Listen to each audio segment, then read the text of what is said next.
rassemble. On peut savoir où tu étais passé? Gonzalo, tu as oublié que c'était le jour du procès contre Javier? J'étais te chercher à ton appartement, à ton bureau, mais je ne t'ai trouvé nulle part. Tu vas me dire ce qui se passe. Il y a que... J'ai découvert ton secret. Je sais que c'est toi qui as écrit ces livres. Je vous demande une dernière fois si vous reconnaissez ou non les accusations qui ont été présentées à cette cour contre vous. Tu n'imagines pas depuis combien de temps je souffre. À imaginer la réaction de Pilar quand elle apprendra qui je suis. Quand elle saura qu'elle est amoureuse d'un assassin. D'un vrai monstre. Poré! Qu'est-ce qu'il y a? Qu'est-ce que tu lui as fait? Javier? Javier? Qu'est-ce que tu lui as fait, Pilar? Qu'est-ce que tu lui as fait? Javier? Javier, qu'est-ce que tu as? Javier!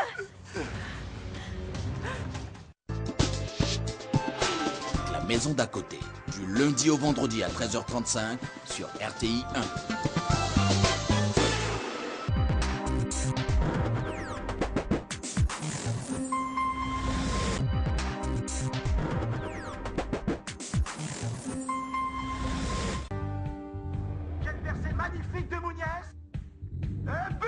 C'était ce qu'il attendait depuis toujours. Aujourd'hui, C'est comme ça que je vois la vie. il vit un rêve.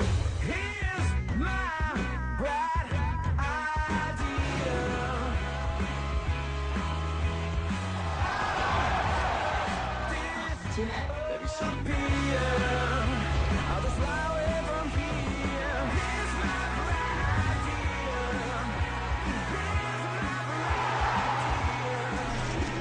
Dis donc, il va falloir que ton marque débute. J'essaierai. C'est la rentrée des classes. Fais-moi honneur. Jouez comme si vous n'aviez rien à perdre. La fortune, vous l'oubliez. Oubliez les journalistes et les caméras. Oubliez tout ça. Faites-vous plaisir.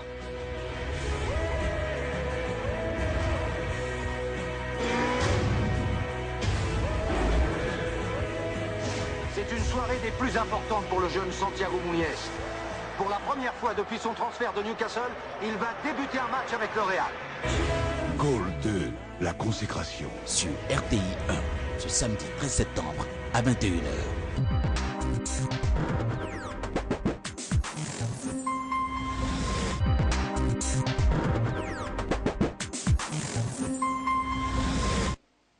Si j'ai bien compris, tu veux que je me marie à une albinos, c'est ça? Comme ça, j'aurai 99% de chances de faire des enfants albinos qui vont souffrir comme nous. Rectificatif. Il y a 10% de chances qu'un couple albinos fasse des enfants albinos. En tout cas, je ne prendrai pas ce risque. Donc, c'est les deux là qui sont devenus fous. Seigneur. Mais voilà. Ils ont pensé qu'ils allaient sacrifier leur fils pour avoir de l'argent.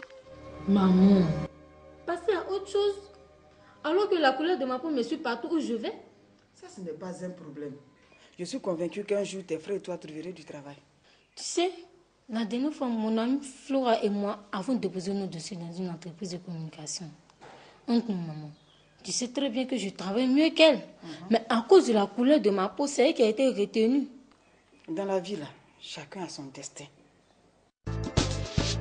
Faut pas fâcher, chaque samedi à 19h25 sur RTI 1.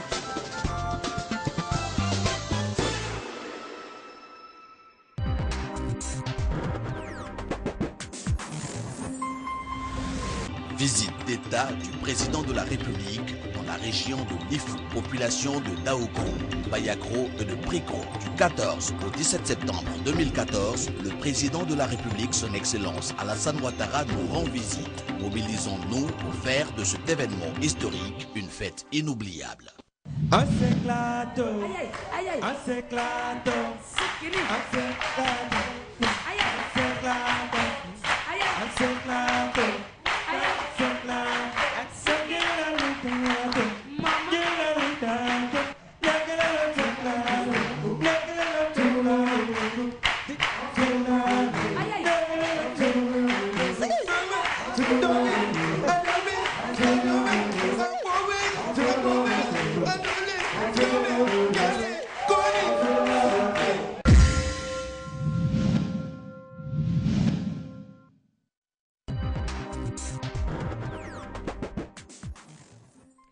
Chers téléspectateurs, bonjour. Si nous sommes votre premier contact avec l'extérieur, il est bon que nous vous mettions en garde contre les grosses gouttes de pluie qu'il y a à l'extérieur. Pour certains quartiers, c'est de fines gouttes, mais je pense que vous auriez dû suivre la météo pour savoir jusqu'à quelle heure ça va durer. Désolé pour la voix qu'on vous sert ce matin. C'est lié certainement au temps, mais nous n'avons pas voulu bouder le plaisir de vous retrouver en ce début de fin de semaine. Bienvenue donc sur notre plateau. Matin Bonheur a le plaisir de recevoir ses amis du samedi. On a une bonne bande donc dans laquelle on pioche en fonction des sujets. Les sujets d'intérêt, il s'entend. Et pour aujourd'hui, nous avons décidé d'aborder la question du premier jour de classe d'école pour les anciens, les nouveaux, bref, pour les élèves. Donc pour certains, c'est la découverte d'un nouvel univers. Pour d'autres, ce sont les retrouvailles parce qu'on a les amis qu'on a lâchés en fin d'année précédente. Pour certains, le bizutage parce que malheureusement, ça fait partie des réalités. Et puis, pour les nouveaux, généralement, on aime bien ce premier jour parce qu'il y a la nouvelle tenue d'école. Les nouvelles chaussures, souvent, qu'on ne porte pas jusqu'à midi parce que ça chauffe. Mais bon, on va aborder toutes ces questions avec les premiers invités qui sont déjà installés. Kadi Balo, bonjour. Bonjour, Marianne. Oh, merci de nous faire le plaisir d'être là. Merci. Elle le est plaisir est partagé. Je précise. Merci, Marianne. Non, mais... Judith Assoumou m'a précisé, elle a insisté, m'a dit, Mariam, tu dis pas Madame Balo. C'est Mademoiselle. C'est Mademoiselle Kadi Balo, Voilà. c'est ça? On ne sait jamais. N'est-ce pas? Voilà. Kalou, bonjour. Bonjour. Lui, c'est monsieur. Et bien monsieur d'ailleurs. Oui, oui, oui. Voilà, tout à fait. Avec il un va sticker. bien. Avec un sticker. Une gommette. Ah bon, un sticker. Le truc, c'est que les stickers, on peut l'enlever. Bon, on va dire un saut alors. Parce que là, c'est marqué sur la peau. Il va bien, Guy Kalou. Ça va très bien. Notre acteur. Mais... La caravane, ça se poursuit, la promotion de... oui. Et si Dieu n'existait pas? Oui, c'est non seulement si Dieu n'existait pas, mais bon, le concept Babywood, quoi, voilà. Donc là, on continue, à la Tabaski, on est à Boaké, et puis voilà, quoi. On a du mal à lui mettre la main dessus. Ouais. Donc, on savoure le plaisir de la voir ce matin. Alors, premier jour de classe, premier jour d'école. Lundi prochain, c'est la rentrée des classes. Lundi 15 septembre en Côte d'Ivoire. Ça a déjà démarré pour certains, mais en tout cas pour la majorité, ce sera à partir de ce lundi. Quand on dit premier jour d'école, la première chose que ça vous inspire? Bon, la première chose qui nous inspire, c'est peut-être le sentiment de joie. Mais pour les enfants de maintenant, mais nous, surtout moi, à mon temps, je n'aimais pas aller à l'école. Parce que c'était trop loin. De la maison? Oui, de la maison. Au moins, il faut parcourir au moins 5 km. Waouh, donc c'était à pied. Tu as fait comment? À pied. Et c'était où? Il est dit, j'ai un peu honte. Non, faut pas. Bon, d'accord. C'était dans un petit village, à Keikwa village. Ah, oui. Mais à Keikwa village, c'est à Bobo? Oui, mais en ce moment, avant, j'étais à Bobo. C'était un village, donc on parcourait 5 km avant d'y arriver. Bah, dis donc. Ouais. Donc ça fait que je n'aimais pas. CP1 ou bien maternelle? À Keikwa village, tu as fait maternelle. C'est CP1. Il ne connaissait pas la maternelle en ce moment. C'est CP1. Donc c'était un peu difficile. Et puis tu sais, les parents n'aimaient pas mettre les jeunes filles à l'école, il faut faire les travaux, le ménage. Il faut aider au ménage, il faut aider maman. Voilà. Donc c'était un peu difficile. Ça a été vraiment une bataille, mais par la grâce de Dieu. Dieu a fait grâce. N'est-ce pas? Alors, ma question va être la même, mais cette fois elle sera adressée à Guy Kalou. Alors, ça a toujours été une joie, hein, parce que moi, je suis issu d'une famille où on a cette culture-là, parce que les parents même étaient enseignants. Mon père était chef d'établissement, ma mère était éducatrice internat. Et donc, chez nous, c'était toujours un moment qu'on attendait avec beaucoup d'impatience, parce qu'à l'époque, papa exerçant à l'intérieur du pays, c'est donc à Abidjan qu'à un moment on venait faire les achats pour la rentrée. Et moi, je suis d'une famille où j'ai 5 frères. Hein, j'ai 5 frères. Donc, voilà, il y a juste peut-être 1-2 ans entre chacun de nous. Donc, c'était vraiment la compète entre nous. Mais bon, maman, elle faisait bien de nous acheter les mêmes chaussures, hein, en règle générale. Donc, on était très pressés de partir à l'école. Et puis, bon, à l'époque, on était un peu quand même aussi les enfants dont les parents les déposaient à l'école avec un véhicule et tout. Donc, il y avait... Les enfants du directeur. Bon. C'est ça, il faut préciser. Maman dit, regardez, elle dit choco. c'était toujours une vraie joie de commencer ce premier jour parce que en règle générale, ce premier jour, il n'y avait pas vraiment école. Ouais. C'était les retrouvailles, c'était vraiment dans la cour. Dans la cour. On jouait. C'était montrer aux amis la paire de tennis que vous aviez. Ah bah oui. On avait des tenues scolaires avec des poches à côté. Là, bon, c'était vraiment... C'était pas pour tout le monde, ça. Non, franchement, c'était C'est des pas choses... le kaki classique. Hein. Et je me souviens, il y avait ce tissu-là qu'on appelait tergal. Oui. On n'était pas beaucoup à le mettre au niveau de l'intérieur. Et vous savez, à l'intérieur, ce qui était intéressant, c'est que... quelle ville? Fresco. J'ai commencé et voilà. moi j'avais un père à côté d'Abidjan et puis Fresco. en plus j'avais un père nomade. Hein. J'ai fait Fresco, j'ai fait Bongouanou, j'ai fait Tandas. Et chaque fois qu'il était affecté, qu'il était muté d'une vie à une autre, c'était toujours un premier jour d'école pour nous. Oui. Et franchement, à cette époque, j'avoue que on était pressés d'y aller. On va revenir aux achats. Aux nouvelles chaussures, nouvelles tenues, nouveaux cahiers, nouveaux livres. Mais avant, vous nous permettrez de souhaiter la bienvenue à Nankari Diabagate, qu'on appelle Maman Diabagate ici sur ce plateau. Bonjour maman. Bonjour. Elle va bien. Ça va. Je suis sûre qu'elle a des choses à nous raconter, non seulement pour son premier jour, et pour comment elle prépare celui de ses enfants, ou comment elle l'a préparé, s'ils ne vont plus, s'ils ont fini l'étape de l'école. Oui. Ils ont fini. Ils ont fini. Le dernier à l'université. N'est-ce pas? Ah, lui n'a plus de premier jour. C'est autre chose. Là, c'est lui-même qui va acheter ses affaires. Oui. Jaurès Anomou, notre sociologue, bonjour. Bonjour. Et merci beaucoup d'être là. Merci. Marie-Joseph n'est pas là pour lui tirer les oreilles, donc on ne le fera pas. Alors, premier jour d'école. Les souvenirs que vous avez. Dès qu'on dit premier jour d'école, là, on parle de la rentrée scolaire. À partir de lundi prochain, la première chose à laquelle vous pensez? Maman Diabagate? Pour moi-même ou pour tout le monde? Les deux. On commence par pour elle-même déjà. Bon, pour moi-même, je me rappelle les premiers jours d'école. C'est-à-dire, la veille, on commence à sentir les cahiers, les livres. Sentir? Oui. Humer quoi? On ouvre, on regarde, on ferme, on va porter la chaussure, on revient. Parce qu'à l'époque, les chaussures qui étaient à moi, c'était les chaussures Bata. Tout à fait. 2990, il y a toujours 90. Voilà. Et quand ça vient dans un joli petit carton, on va, on sent, on remet là, on ouvre les livres, on regarde.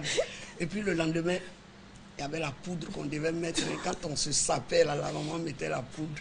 Et puis hop, on allait. Donc vous étiez tout blanc à l'école. En tout cas, moi j'étais blanche. Mais comme quoi, ça change quand même. Hein? Les enfants d'aujourd'hui, à peine achetés qu'ils ont porté la tenue, ils sont partis. Mais avant, on savoure le moment où on va porter. On simule déjà. Et tu marches tout ça, non? Oui. Tu fais un peu de miss. Et il faut dire qu'il y avait quand même une implication des parents hein, depuis la préparation jusqu'à ce que l'enfant soit emmené à l'école le premier jour. Aujourd'hui, ça laisse quand même à désirer. Les parents ne sont pas toujours là.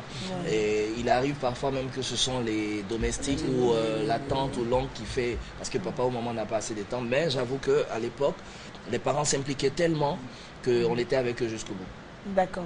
Un impératif et nous revenons pour la suite de notre échange.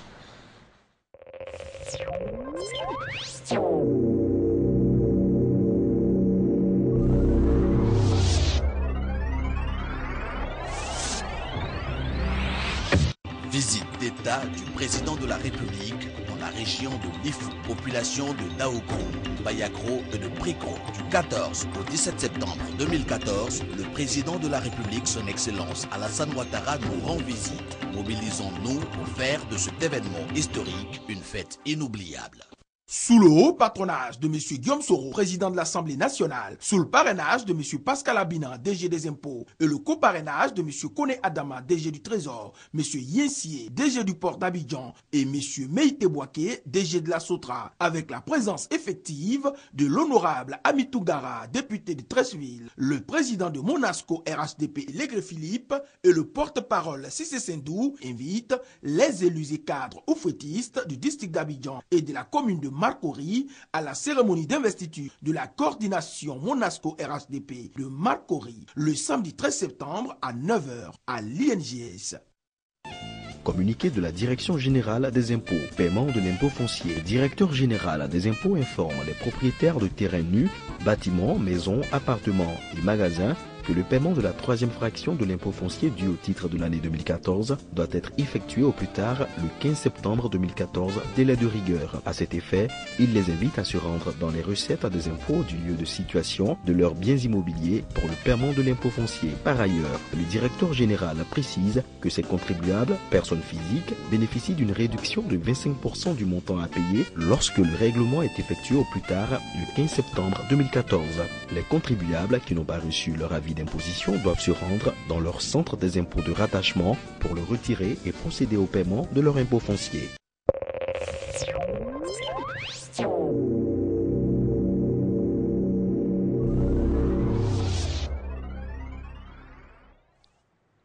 Nous sommes de retour et avec l'ensemble de nos invités.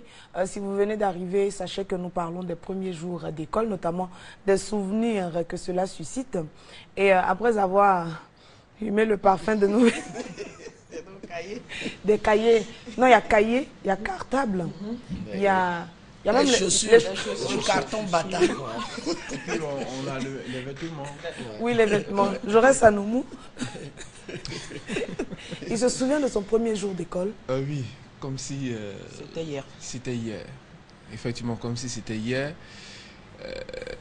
D'abord, il peut avoir pour certaines personnes une phobie, mais pour moi, ce n'était pas une phobie d'aller à l'école, parce que j'avais hâte d'aller à l'école. J'attendais que le jour arrive.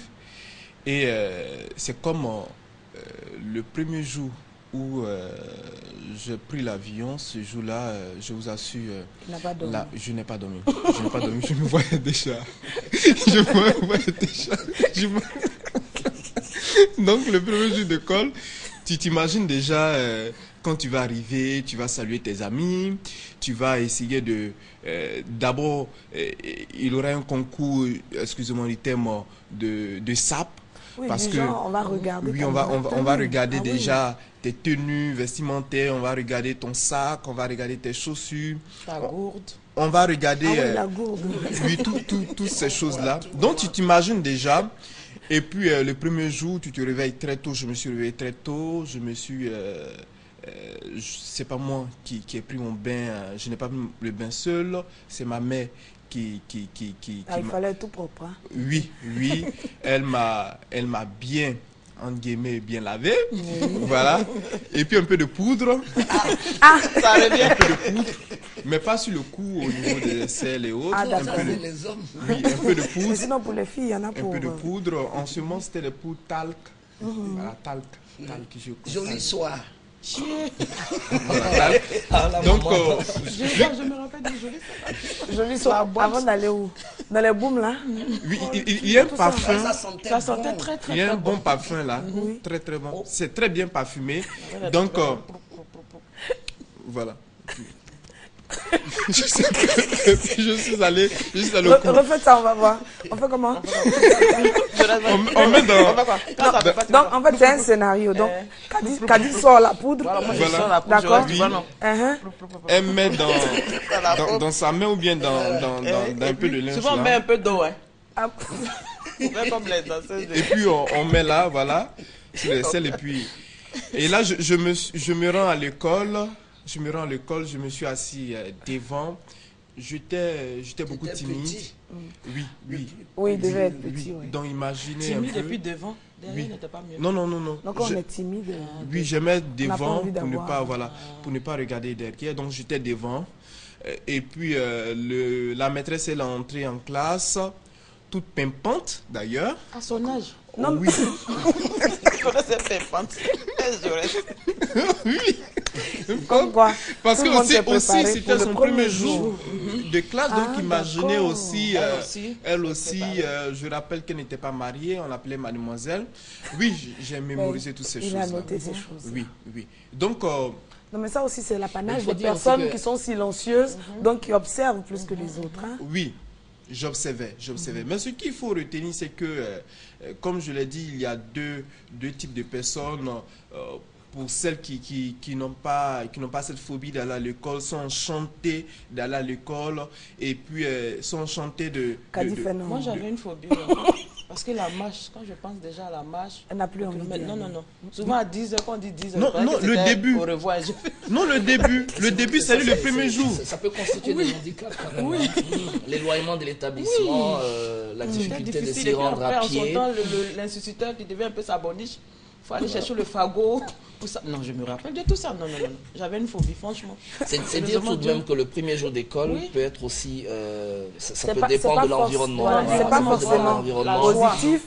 Et l'objectif d'en parler ce matin, c'est justement de permettre aux parents de faire un peu plus attention à certains signes. Oui. Un enfant qui est enchanté d'aller à l'école le premier jour, qui au bout de 2-3 jours n'a plus envie d'y aller, voilà, il vous dit j'ai mal au ventre et de ces maladies imaginaires, il faut pouvoir décoder aussi. Oui, c'est comme ça. Le visitage du premier jour, on va en parler d'ailleurs. Il faut aussi tenir compte de l'année, l'environnement scolaire antérieur. Je veux dire, un enfant qui passe au CM2, il faut tenir compte de l'environnement quand il était en classe de CM1. Quand tu regardes cet environnement, il se dit encore, ce qui veut dire que ce calvaire, comme il a bien dit, d'abord il y a la distance. Ok, les parents qu'ils comprennent une chose, parce que mes parents me disaient, tu sais, nous on parcourait plus de 5 km à pied. 10 km. Oui. Quand on arrive à l'école, à midi, on est obligé d'aller au champ pour manger notre igname braisé. Non, tu sors l'igname déjà et tu vas la braiser avant de Oui, voir. tu sors l'igname. Ah oui. Tu sors l'igname des buts. Oui. Tu vas la braiser. Voilà. En revenant à la maison, tu prends des fagots que tu vas déposer au carrefour de l'école. Tu finis les cours, tu reviens prendre les fagots, tu récupères. Oui, tu si vas. quelqu'un passe derrière, il prend le fagot. Tu vas. Non, tu fais un petit médicament avant. J'ai dit que je suis la plus âgée sur le plateau, mais je connais rien de tout ça. Ah, parce que je suis née à Abidjan. Ma maman était infirmière, mon papa adjoint administratif. J'ai grandi à Abidjan. Tout est Abidjan. Ça, c'est l'enfant du fonctionnaire. Mais il faut dire... Alors, on a des planches qui passent justement pour illustrer. Mais il faut tout de même dire, Mariam, que ça continue aujourd'hui. Le problème des fagots. Il n'y a pas si longtemps, j'étais en mission à l'intérieur du pays. Je pense en revenant de Soubré pour aller à Gagnoa, si j'ai bonne mémoire. Mais j'ai vu une file d'élèves comme ça qui allaient à l'école, mais avec des fagots. J'étais avec mes collaborateurs, je leur disais, mais c'est pas possible, on va prendre des photos. Et le résultat que ça donne, c'est justement cette planche qu'on a, où on a le monsieur, une grande personne, qui dit c'est la rentrée. La rentrée, c'est par là. Donc, il montre l'entrée de l'école. Et l'autre, il lui dit non, lui, il sait où est l'entrée, mais il cherche la sortie. C'est un enfant qui n'a pas envie d'y aller. Oui, il n'a pas envie d'aller à l'école. Le maître frappe trop. Oui, c'est pourquoi j'ai dit qu'on va tenir les goûters. On va tenir compte de... Il y a quelqu'un qui terrorise. Oui, non, c'est le plus grand généralement. Oui, moi, je me rappelle très bien, j'ai été une victime. Oh. Oui, j'ai été une victime, mais là, c'était au secondaire, j'ai été une victime où j'arrive en salle parce que ce jour-là, je ne voulais pas rentrer à midi. J'ai bien voulu faire mes exercices. Donc, comme d'accoutumé, j'utilise une salle de classe où je sais qu'il n'y a personne. Je ferme la salle et puis entre midi et 2, je suis en train de faire mes exercices. Mais aussi, mon défaut, c'est que j'aime traiter les exercices au tableau et puis reprendre dans le cahier parce que j'ai appris une chose, l'auto-enseignement. Quand j'arrive à me dispenser moi-même le cours, je comprends mieux. Donc, pendant que je suis en train d'écrire au tableau, je parle, j'arrive à m'exprimer parce que j'ai appris aussi que si tu veux mieux mémoriser quelque chose, d'abord, il y a la voix, il faut parler. Il faut te faire entendre dans ce que tu dis. Tu entends ce que tu dis et puis tu vois. Donc, tous les sens contribuent, on apprend vite. D'accord. Mettons toutes ces choses en application. J'ai fermé la salle et j'ai vu que des gens avaient calculé, avaient écrit des choses au tableau. J'ai effacé, je me suis dit que c'est un coup, donc j'ai effacé. J'ai commencé à traiter mon exercice, j'ai fini de traiter tous mes exercices. On frappe à la porte, je sais que ce n'est pas ma salle de classe, donc j'ouvre et un babu me dit... Pourquoi tu as effacé le tableau? Je lui ai dit, je ne savais pas. Il me dit aussi, reprends. Il me dit reprends. Non mais tout le monde était parti. J'ai cru que il dit reprends. Et il me tend une fiche d'exercice qui n'avait rien à voir avec ce que j'ai vu au tableau. Qui n'est pas de son niveau. Oui. Non seulement, mais en fait... Non, qui est de son niveau. Qui n'est pas du niveau de Jaurès. Si, on a le même niveau. Ah d'accord. Rien à voir avec ce qui était ce qui était écrit au tableau. Et il me dit de reprendre. J'étais obligé de reprendre. Je pourrais dire, par la grâce de Dieu, moi j'étais en série C, et lui il était en D. Et puis c'était les maths, donc j'avais une facilité pour faire, pour faire cet exercice-là. Et je l'ai fait. Je l'ai fait, ne sachant pas que c'était un devoir de maison qu'il devait rendre.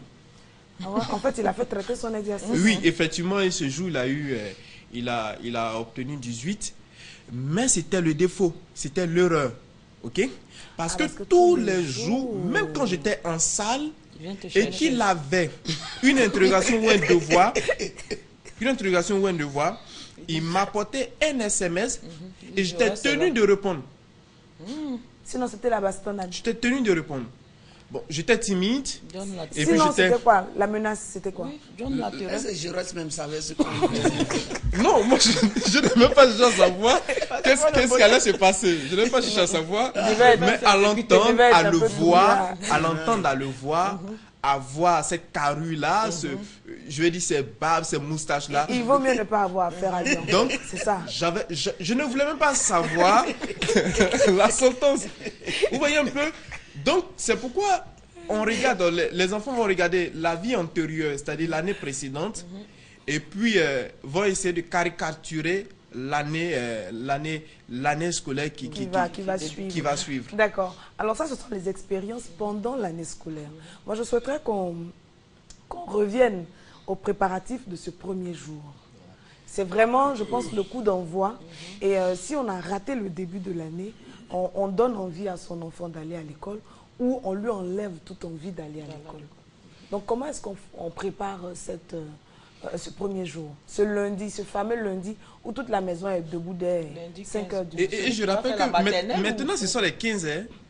Ce sont les 15 de plus en plus. De plus en plus.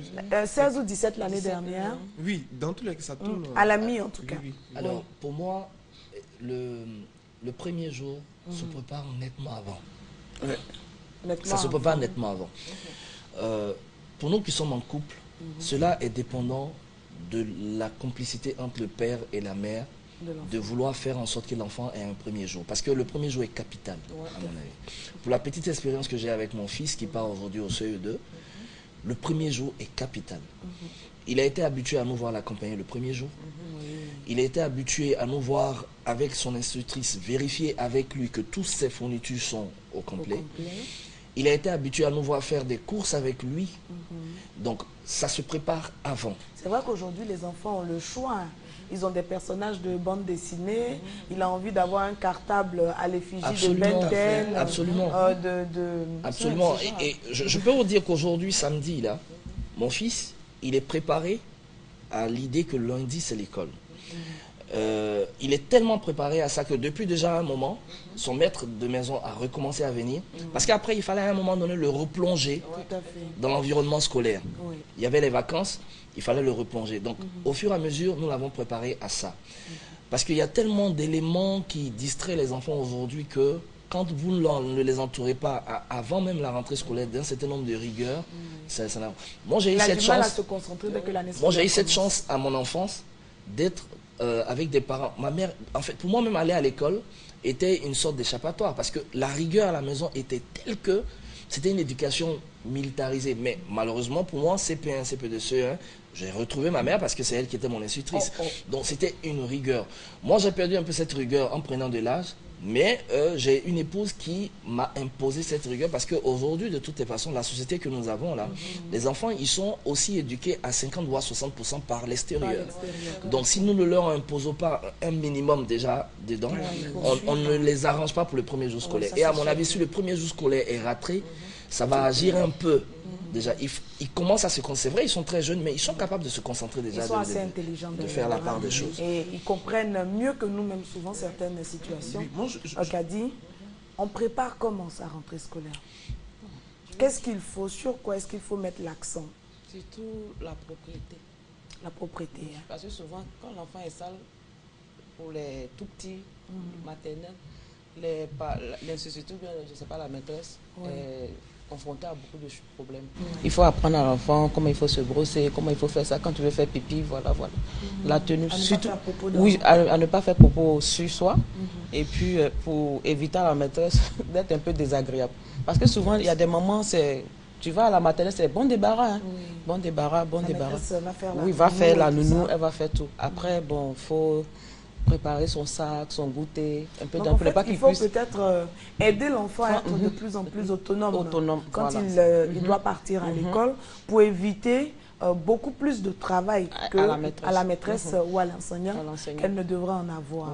Donc ça, c'est également important. Chez nous, par exemple, tout ce qu'il veut obtenir est en règle générale conditionné par ses résultats scolaires. Si tu atteins tel résultat, tu peux avoir ton Ben 10, tu peux avoir ton Superman. Parce qu'il en veut toujours. Il faut négocier maintenant. Il en veut toujours. Donc, nous arrivons à faire ce jeu-là, pour que l'enfant comprenne aussi que ses parents ne veulent que son bien. Que la première chose qu'il a aujourd'hui, pour nous en tout cas qui ne sommes pas pleins aux as, la seule richesse qu'il a aujourd'hui, c'est ce qu'il va apprendre à l'école et qui va faire de lui quelqu'un de demain. Donc déjà là maintenant, on le lui met dans la tête, dans ses habitudes, et il comprend que quand il sort pour jouer à 15h là, à 16h, il faut qu'il rentre rapidement parce que son maître de maison doit venir. Donc pour moi, ça se prépare dès le départ. Et surtout, je dis, on l'associe même à ses achats. Il fait le tour avec maman au supermarché, il tourne, on prend le kaki ensemble. Et on va même jusqu'à lui imposer parfois des chaussures qui coûtent moins cher que l'autre pour qu'il comprenne que tout ça, c'est des calculs. Et au fur et à mesure, il commence à comprendre, je pense, petit à petit. Et c'est ce qu'on fait Mais il faut le faire avant. Pendant on va dire, et après. À partir de la rentrée, c'est à la mi-septembre. Déjà à partir... même un mois avant, même début août, mi-août, voilà, commencer à le remettre dans le bain de la lecture. Quoique la lecture, il ne faut jamais arrêter. Renouer avec le répétiteur qui vient à la maison s'il y en a un. Sinon, avec les révisions... Il faut pouvoir baliser tout ça. C'est quand même beaucoup de responsabilités que les parents laissent souvent passer. Mais même les chaînes de télé qui regardent, il y a des chaînes de télé qui sont constructives. Mais après, quand vous l'avez verrouillé, comme il se doit, quand vous avez une nounou qui rentre dans ce que vous souhaitez faire avec votre enfant, en règle générale, c'est un peu plus balisé. Parce que c'est clair, vous êtes obligé de partir. Mais quand vous êtes obligé... Mon fils, même si on n'est pas là, mais il va réfléchir par 4-5 fois avant de prendre la télécommande du canal parce qu'il sait, ou bien avant de pouvoir zapper ceci, cela. Il sait. Il sait parce qu'après, nous, on n'a pas changé dans notre méthode. S'il doit être tabassé, il va être tabassé. Ah non, c'est interdit. Bon, écoute, après... Il va être tabassé, je suis d'accord. Non, pas tabassé, mais il va être puni. Parce que tabassé, c'est gros, quoi. C'est vrai. Après, on ne va pas dire on prend un gourdin et tout. Ah, il a dit tabassé, mais quand même. Mon fils, il peut m'entendre. C'est parce que vous ne frappez pas. Non, on a dit punir. Punir, ça peut être la fessée. Une anecdote. Mon fils est au CP2. Il est brillant à l'école, mais très distrait. Sa maîtresse nous appelle parce qu'il est dans une école. Il est dans une école où on ne punit pas les enfants comme ça. Donc la maîtresse qui nous appelle, qui dit ah monsieur Kalou, vraiment voilà, il est distrait, il est bien, mais il est distrait. Je dis à la maîtresse, punissez-le. Punissez-le. Donc je pars là-bas à midi. Je dis punissez-le. J'appelle sa mère. Sa mère arrive, sa mère dit, mais il faut le punir, il faut le punir. La dame est surprise parce qu'elle a déjà puni des enfants dont les parents sont venus se plaindre. Alors là, pas possible. Je pense que ça peut faire l'objet d'un sujet carrément. Alors là, pas possible. Alors une dame qui passe 80% de sa journée avec votre enfant, si elle n'est pas capable de le punir et de le chérir, après c'est vrai il y a des excès qu'il ne faut pas pardonner, mais si elle n'est pas capable de le punir, pour vous aider vous-même à pouvoir cadrer votre enfant, pour moi c'est pas la peine. D'accord, mais de toutes les façons, on ne va pas insister là-dessus, parce que ça ne rentre pas dans le cadre des préparatifs de la rentrée. Si vous dites à votre enfant, tu vas aller à l'école, si tu fais une bêtise, on va te punir, je pense que ça va donner des réticences dès le départ. Il faut lui dire, non, il faut lui dire qu'il va à l'école pour apprendre. Il faut qu'il prenne plaisir à retrouver ses amis parce qu'on se fait énormément d'amis, même si on est victime souvent de bizutage. Ça existe ça dans nos établissements. Si, ça existe. Généralement, les niveaux concernés, CP1. Sixième, voilà. Mais surtout en sixième. Bossoro. Voilà. Mais c'était exagéré hein, à une époque, vraiment. Ah oui, hein. Oui, on suivait les enfants jusqu'au marché pour les torturés. Oh là là. Oui, parce que moi j'ai fait le CG Harris. Vous voyez les enfants courir, rentrer dans le marché, on les suit. Les mamans étaient obligées de les défendre. Pourquoi? Parce qu'ils sont en 6e, il faut les punir. Oui, mais je pense que d'abord, peut-être que c'est la manière qui n'est pas bonne, mais le concept lui-même, c'était pour dire pour souhaiter. C'est comme dans un camp militaire, ce qui arrive. Comme à la CIE, quand les gens arrivent, il faut qu'on les secoue à l'école. Oui, il faut. Oui, vous tenez quelque chose. Ce sont des métiers là. Oui, vous tenez quelque chose, puis vous mettez dans l'eau, je crois. Le courant vous secoue, ça c'est pour vous dire que... C'est dangereux. Mais vous venez apprendre à travailler sur un élément qui peut s'avérer dangereux. Voilà. Waouh. Bon, heureusement que je n'ai pas choisi les métiers ce que moi je voudrais dire, c'est que les préparatifs commencent déjà à la fin de l'année scolaire. Je vais plus loin, à la fin de l'année scolaire. Ah bon? Pour que l'enfant comprenne que l'année est finie, il a 2 mois pour jouer, 2 mois de vacances, et après ces 2 mois-là, on commence à préparer l'année, la rentrée.